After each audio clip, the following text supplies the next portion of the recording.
Hi and welcome to this week's episode of Magoos Quarter. I'm your host Trevor Gregg. We're going to have a look at Division 2 reserves for this week, and after 5 rounds we'll have a look at the ladder. And Modbury sitting on top, 5 wins, no losses. Only 151 kicked against them this year, so they've kept side low. Old Ignatians with Sacred Heart and Foss Candid on 4 and 1. We've also got Broadview with 3 and 2, Gazer on 2 and 3. In 6th position, Smosh West Lakes, St Peters, Scotch Old Collegians all on 1 and 4, only separated by percentage, and Portland sitting on no wins and 5 losses. So we'll have a look now at the first game. Foss Candid went to Broadview Oval, and the visitors get in the cards 10-10-70 to 5-7-37. Pearson with 2, Pearson Crawford were the goal scorers for Broadview. Cregan, De Palma, Hyatt, Felstead and Makuka were the best players, and for Fossies, Papatolis with a couple, McDonald with 2 and Parkins, and the best players were Papatolis, McDonald and Molnar. So that's a nice win for Fossies out there at Broadview. So 4th versus 5th, so you expect it to be a close game, but Fossies just kicking away in the end. Next game, St Peters versus Sacred Heart, so battle of the salad haircuts again, as we've said before.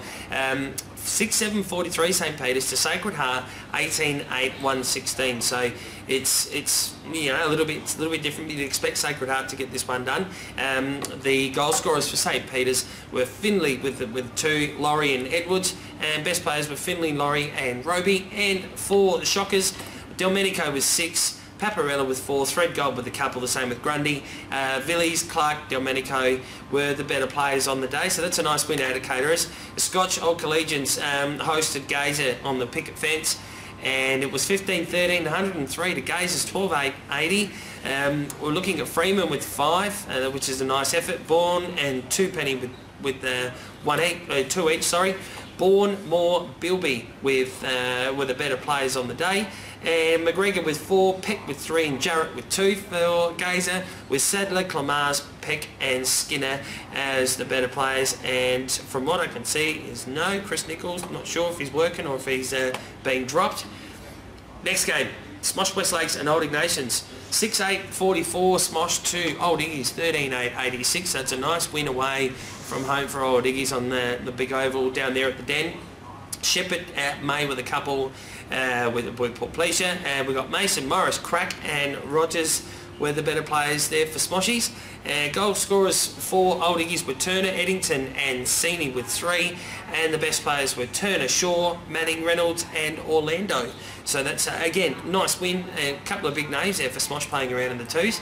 Now last game of the round, and the biggest blowout for the division was Modbury hosting Portland out at Modbury Sports Reserve, and Portland kicking 2 goals straight, 12 points to 24 goals, 18-162 from Modbury. So having a look at some of the names that they've got in there, they are struggling with that depth issue again in the B grade for Portland, and also in their C grade. So you've got quite a few names there that are potential C graders or were last year. But the goal scorers was Matt Leonard and Matthew Hayden, and the best players were Big Fist was best on ground again. So that's one of the second week in a row he's got the best players. That's a fair effort, Fist.